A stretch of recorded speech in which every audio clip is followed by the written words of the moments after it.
You folks are going to have to excuse this segment, this video. My nose is running, my eyes are watering. You'd swear to God maybe Joe Biden or Nancy Pelosi, maybe even Hillary's sneaking around these hills or the bushes here. You know, thought they were the only folks that had that effect on me. This is a PB1000, your peanut butter blaster. And my dad gave me this. I did not buy that. I remembered where this came from. It was my dad. And they tell you this carburetor fits the PB1000 backpack blower. Now, there is a installation snafu into getting this carburetor that does fit, but it doesn't. This right there is going to be in a little bit of a different position. It's going to be almost reverse, but not quite. So my solution was, I did it very carefully with the step bit. I'm smoking a cigarette too, which probably is not helping my sinuses, but I told you, cigarettes help me from killing assholes. It really does. I really think it's a therapeutic. I think that's why men throughout the ages have always engaged in a smoke and civil conversation, because without this, I think they'd be at each other's throat. I mean, that's just my opinion. So, there is some modifications, and then this can be a tough challenge to the novice, okay? Here's one of your solutions to using grease, because this kind of evaporates. It needs to make a seal, so you don't want it loosey-goosey. Once that heat from that machine gets there, the only thing you're going to have that really creates a seal is that 2-cycle fuel. It does keep that, well, I don't know about that Chinesium. That's another form of Chinesium. But the original, see that? I had it in my hand. That's how bad things are affecting me right now. This makes its own seal, and it kind of expands, and it's very soft, it's pliable, except it's broke right there. It is kind of cracked, because I don't know how long he had that machine. I think that's about a 2010 those came out, and I think it was one of the best machines.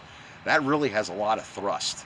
I mean, I was blowing leaves into a stack, sticking them in my machine and grinding them up. So it's been a good machine. Now, I'm not going to waste your time. I'm going to let you know whether this worked in a future video, okay? The go-kart left. I got the go-kart going. As I said, I could fix almost anything except ugly girlfriends, bad marriages, and money problems. Everything else, if I say it's junk, it's junk. A lot of people, I think they got a little disgusted with me during COVID because I couldn't get decent stuff. Thank God Biden's gone. And I'm not thanking Trump for all the damage he's doing to this country, but I did have my political say, and hopefully you enjoyed the segment of my my homecoming from Iraq, how I was treated. As I said, I'm a different person, and sometimes that's why when you watch YouTube, sometimes you don't know where people are coming from. There's a lot of people, they do try to make a difference, because there's a good in a lot of us. Sometimes it's why I praise YouTube. At times, I mean, we get to share each other's ideas. We get to share what it's like where you live. As I said, right now these trees are dying up here. These solar flares and this erratic weather is going to continue, and the more our government tries to modify this weather, the more violent these storms are going to get. But it's an unfortunate part of our evolution. Earth has gone through hot spells, it's gone through cold spells. Hopefully our sun is not going to go kapoof, because that's going to kill all of us. But anyway, I'll let you know how this works out, because I'm not going to yank and pull on this thing. Remember what I told you, I'm one of those real guys in a real backyard, in a real hometown, somewhere in America. I'm not a setup guy. I don't have a production crew. I'm not going to make it pretend that you twist the screw and it fires right up. I'm going to play with it for a while, and I'll get it set. I got my handy dandy tuning kit. So I'll let you know whether this trick worked and whether that carburetor's worth buying. Because it's one of those Chinese no-name box, brown box specials with a Chinesium spark plug. Good Lord. Good luck to me. But I don't want to give up that machine. And as I said, it's kind of sentimental.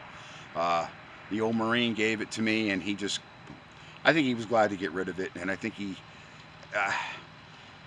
I have a type of parents, they don't have value in vintage things like I do. Uh, that's why I won't give up my old Silverado truck. That's like putting on an old pair of sneakers or an old pair of jeans that you just love and you slip right in them and you're comfortable all day long. That's the way that Silverado is to me. Okay?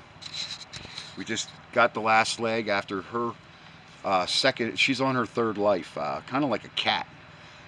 She's on her third life. She got all redone, coated the frame, rust proofed.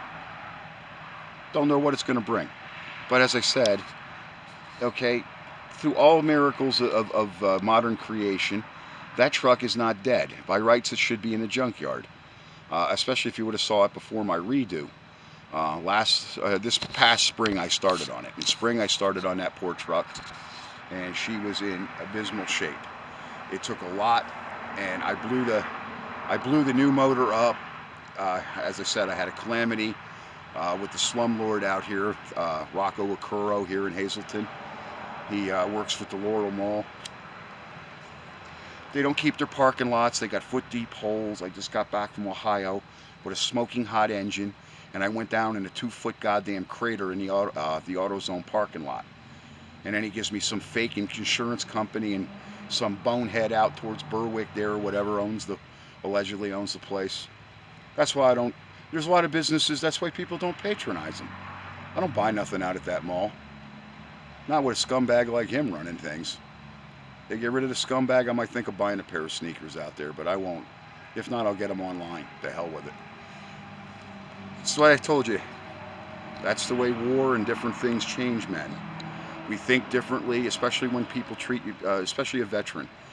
If I would have screwed up, or if I ran into a veteran's truck, I tell them bring it here to the shop. As mad as hell as he probably would say F you, but maybe he would take it here and I'd just fix it for him. You know, I don't want to see a veteran. There's people, they just don't know what people like us have been through. Thanks, guys. Thanks for watching my videos. Have a nice holiday, or I hope you had a nice holiday.